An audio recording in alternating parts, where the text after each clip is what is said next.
Hello, my name is John Omvik, Vice President of Marketing for Unified Color Technologies. Today we're thrilled to present a webinar on HDR panoramic photography hosted by photographer Richard Sisk. So we have a lot of attendees today. This is going to be a very popular webinar. I just want to let you know what we're going to do. I'm going to switch the screen over to Richard momentarily and introduce you to him.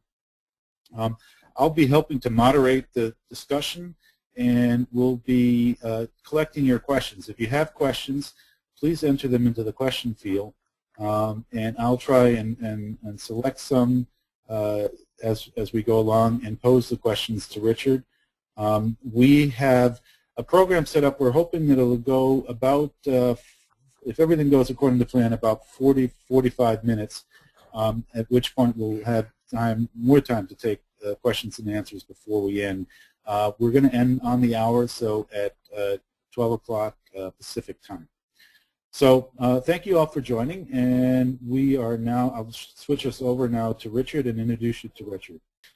Everybody, this is Richard Sisk. He has a live webcam in his studio, so he's waving to you at the bottom of the page. Richard is a longtime photographer specializing in cityscapes and landscape photographies. Specifically, is very well known for his panoramic work. He's been doing that for a number of years with film cameras and other traditional means, and has started really pioneering in the field of HDR panoramas, which bring out even more in what you can get from the scene. So, Richard, why don't we switch over to you, and you're going to share some of your early work with us and talk about how you've sort of come on up through the business and some of the changes and advancements in technology you've seen over the years. First of all, I'd like to say I'm happy to be here and welcome everybody to the webinar. And I'd like to start off introducing myself to you folks. Basically, I began my adventure here on this planet in 1950 in a little town called New York City, and was born back in this neighborhood somewhere. And as I grew up, I became very interested in photography. I'll give you an example in just a moment here. Here I am on 95th Street in New York in about 1952. And even then, I was interested in driving around and a little bit of a ham, I guess. Look at those cars. And later on, as I grew up, about 1961, I had my first darkroom, and was helped out quite a bit by my mom, who had a great interest in photography herself. About 20 years ago, I got interested in this panoramic photography business, and I bought a Fuji G617. And at the time, I had been working inside in an office as a director of business development for a company called Time System. It was a good job, but I really yearned to be out photographing, and so I basically quit cold turkey and headed out on the road to create panoramas of the great American landscape. And over the years, I've been honored that quite a few companies, including National Geographic, Scientific American, American Express, Rand McNally, and quite a few others have licensed my work. And that's kept me going and allowed me to continue on.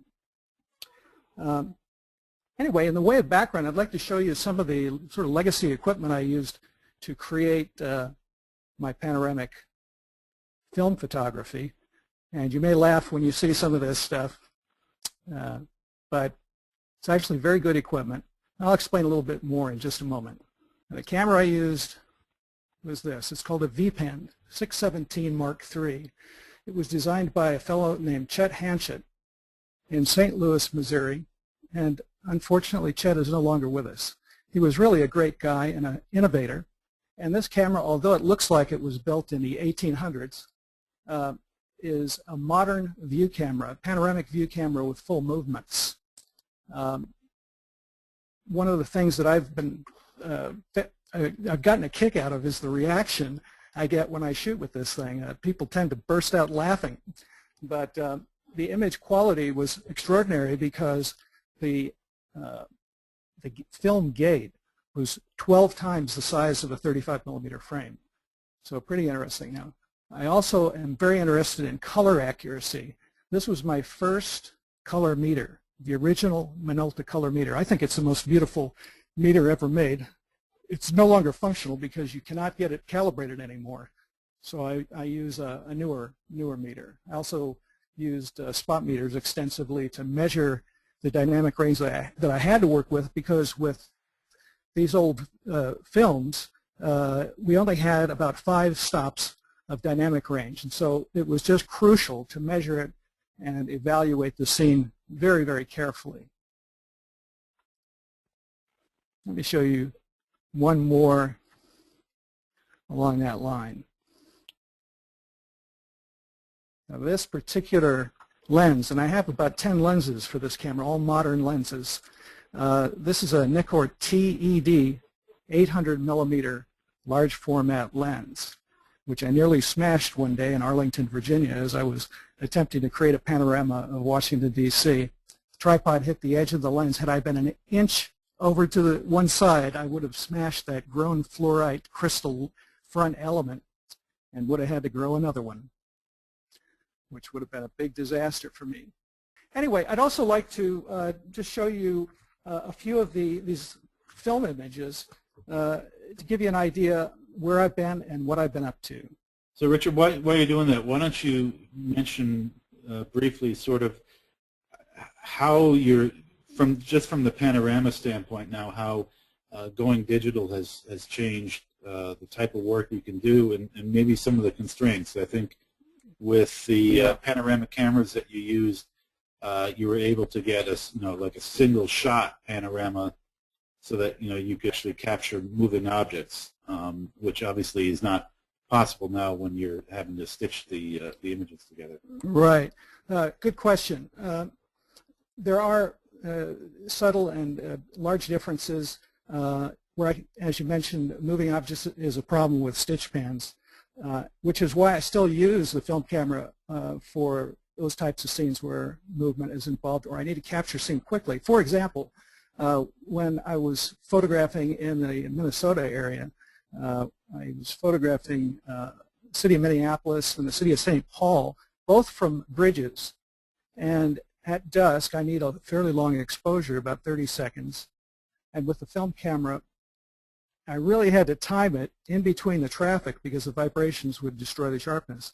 Trying to stitch a scene from that vantage point just would not work. So believe it or not, that old camera still has some life in it, and I plan to use it alongside digital. Now with the digital, there's so many advantages in terms of dynamic range. Frankly, the sensors capture more dynamic range than the film, just to start with. When you add in the capabilities of HDR, it becomes a mind-blowing experience to see the difference. But let me tell you just a little bit about these, and we'll move on. Okay. I was visiting Salt Lake City, and a young lady there said, you really need to go up to the top of the hill and get the view of the Capitol building. And she gave me directions. Very nice young lady. And so I drove up there and parked the truck and got out, and this rainbow formed immediately. Definitely a good omen. It was just beginning to form, and just as I had the camera set up and got my exposure readings, this is the scene that was in front of me, and I just really got a kick out of that. Let's talk about a couple others. This is just some nice sunbeams over in the Northern California redwood forest. And this scene in White Sands, New Mexico, at the White Sands National Monument was kind of interesting because I was determined to get a shot like this in color and in black and white. And so I had to hike off the trail. The trail is filled with footprints. And so I spent an entire afternoon walking around on these sand dunes, and that was a lot of fun. I had to come around from the back here. If you notice, I was way back here when I started. I saw this dune and had to walk around very carefully so as not to just, create footprints in the scene. After I captured this, a little while later I captured my black and white, and I was extremely happy that I'd gotten the shot that I wanted, but the problem was it was starting to get dark. And by the time I managed to get back to the road, which was way over here somewhere, it was pitch black dark, no moon, and I couldn't see a thing in front of me. I had to climb over 7 mountain ranges of this white sand. You climb up one side and you slide down the other. What a great deal of fun that was. And Keep the sand out of your camera bag. Yeah, that was yeah, exactly. 15 years ago, and ever since then I've been a user of GPS. So I don't get lost nearly as often now. At least you got the shot. That's what counts. I got the shot. Now this was an interesting experience getting this shot. I had been looking for this spot for a year or so. I wasn't sure exactly where it was. I knew that there was a vantage point like this.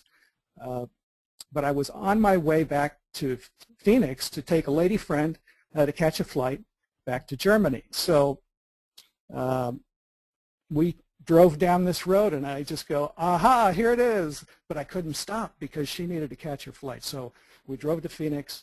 I immediately drove back, got this shot the next morning, just as the sun came up behind me. And I used an interesting set of filters to make this color work properly. I used a Tiffin enhancing filter along with a warming filter, because the enhancing filter tends to cool things off a little too much. One of the specialties that I developed over the years is capturing reflections of city lights in the evening. And there's a trick to it, and the trick is to be there early, make sure your composition is exactly what you want, and then just wait and start shooting before the reflections appear. Keep shooting until it's dark. And when you're done, one of those shots, if you've calculated your exposures correctly, will look just like this. That's Pittsburgh, Pennsylvania. This is Toronto, Ontario, Canada. Waited all day long on the island to get this shot, and I was rewarded. Now, one of the things when you're shooting panoramas or any kind of photography, it's important to get the right light, and you have to be patient. I spend sometimes weeks and months waiting for the light to be right. Now, I don't stand there with a tripod for months, but I'll stay in an area until I have the shot, and that may take weeks or longer. What you're seeing there is Peyto Lake in the Canadian Rockies, one of my favorite places. And one of the things I'd also like to do is talk just briefly about the gear that I'm using nowadays to create HDRs. This is the basic kit. A Canon 5D Mark II. I use a Really Right Stuff L bracket. I have just a few lenses. I don't have a huge collection of lenses. But this serves my needs. It's a 24 to 70 on the camera, 16 to 35 here. No, that's not right. This is the 16 to 35, 15 millimeter fisheye, and a 70 to 200 Canon lens here. I also use the Promote control from Promote Systems so that I can capture more brackets than the native 3 brackets that Canon provides. I can do as many as. So the Promote is the remote control device that sets your exposure brackets for you, right? Exactly. It's pretty easy to use, and it does a great job. It also allows me to use live view to eliminate vibrations when I'm recording the series, which is very important for image alignment, as you know. I also use kind of a color maniac, so I use color temperature meters. This one is a Minolta 3F. There are some newer ones out you can get from Gaussen, for example, and they're very good. But I think that the Minolta, even though it's no longer made, was the pinnacle of perfection in terms of color meters, and this thing is so accurate, it's amazing. I also use a gadget from Sites in Switzerland called the VR Drive. And the VR Drive, we'll talk more about that later. All of this stuff fits into my backpack. well, most of it. Tripod doesn't fit, of course. But this is a very inexpensive tripod. It's from Calumet. I've found that it's quite sturdy and it's held up quite well. Now, one of the things I wanted to do for this presentation, I promised John I would do this, and it wasn't easy, and that was to go up to Crater Lake, which is a national park here in Oregon, and get a little demo video of how the VR drive works.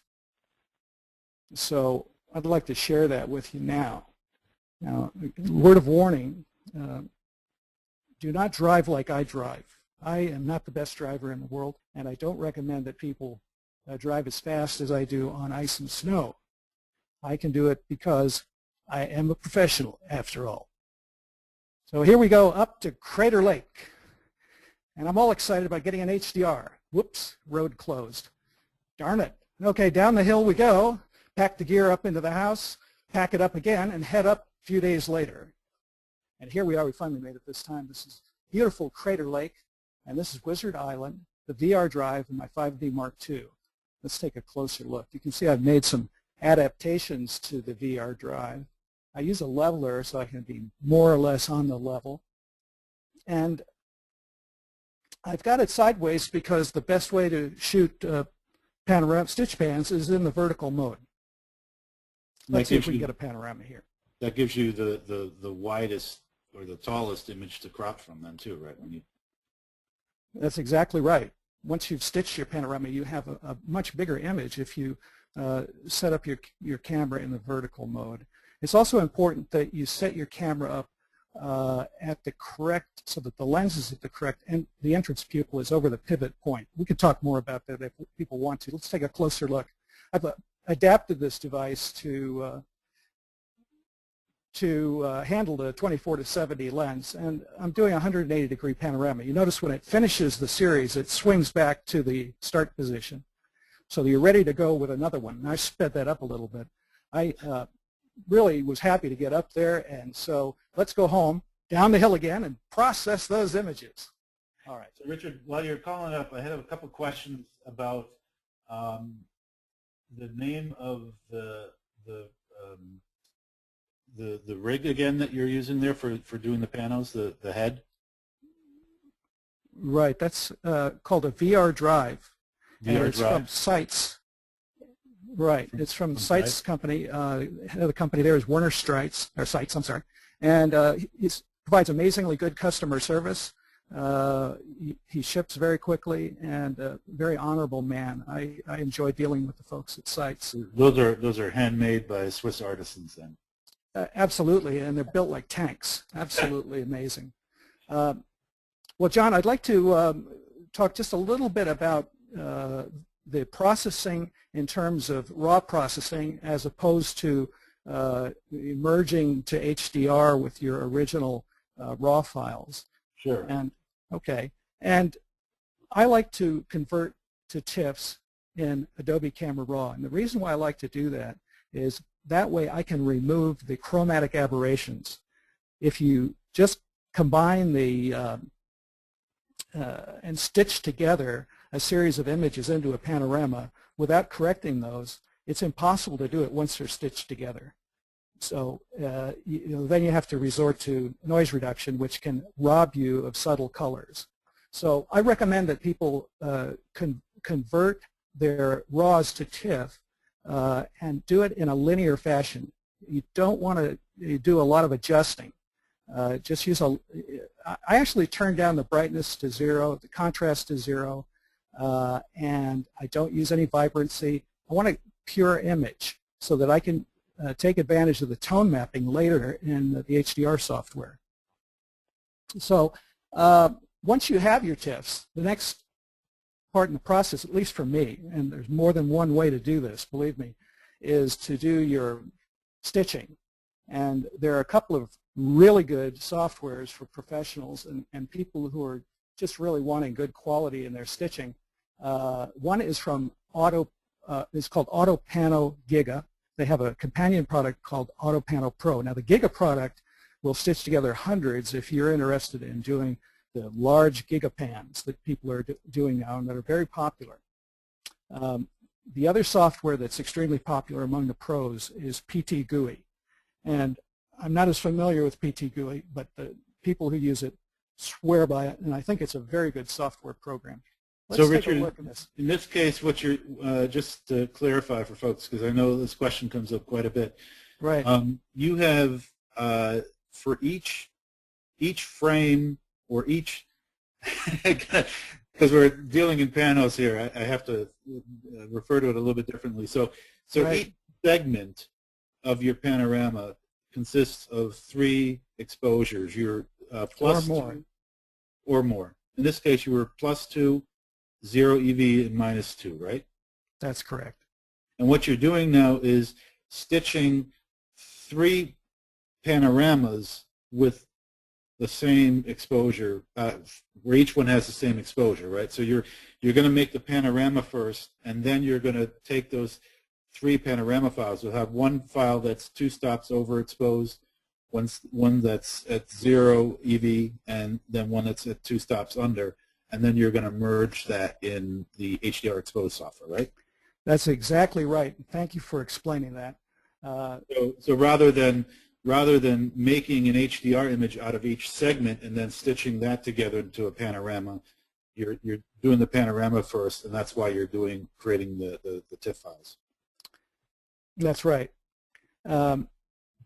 And I want to be clear here, you know, although I've been a photographer for a long time, there's more than one way to do this. Some of the pros really like to merge to HDR first, and then stitch to a 32-bit file and then tone map that. Other people like to stitch to actually merge to HDR first, and then go into the stitching software and create 3 layers, which is what I like to do. So I'm going to explain just very briefly how I do that in Auto Pano Giga. And there are even more ways to do this. If people want to talk about that, we can talk about it more later, I guess. Would you like to see this little demonstration of Auto Pano Giga, John? Yeah, let's just kind of breeze through that. Right. Okay, when you load your images, one of the interesting things about Auto Pano Pro and Auto Pano Giga is that it will detect the panoramas. So if you go out and shoot 3 or 4 panoramas and then say 50 or 60 regular images, you import the file, it will detect the panoramas and stitch those together automatically. If you have a really complex panorama, you may have to do a little editing, and I'll show how that process works. Right now we're just detecting the panorama, and I can speed this up a little bit because... So this is the same technique should be applied in Photoshop if you're using the Photoshop panorama merge feature. Well, the panorama merge feature in Photoshop is a little bit different. I have never tried doing a layered panorama like I'm doing here in Photoshop, although the stitching is not bad in Photoshop. You can see here I'm creating 3 layers, one for each shutter speed. Okay. And Auto Pano Giga will separate those layers for me. Now I'm in the editing panel where I do my cropping. Now one of the tips I could give folks who might be getting started, I'm sure some of you are experienced at it, if you're doing a stitch pan, it's impossible to compose it ahead of time with any degree of accuracy. So you want to shoot more than you need. Here I shot 180 degrees, but I'm going to use much less than that, probably about 100, maybe 90 degrees. And so I fine-tune it here in the editing window. And then click OK.